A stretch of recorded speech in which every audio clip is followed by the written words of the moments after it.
Hello বন্ধুরা, দেখো কত সুন্দর একটা কদবেল দিয়ে চলে এসেছি। কদবেল মাখানো, এটা দোকান থেকেই মাখানো।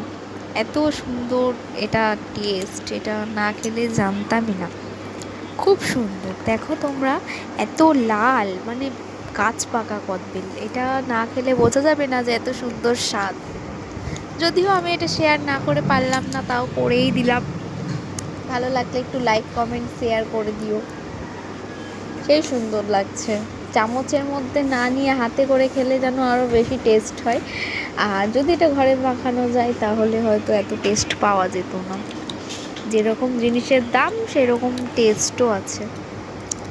ঠিক আছে, খুব সুন্দর।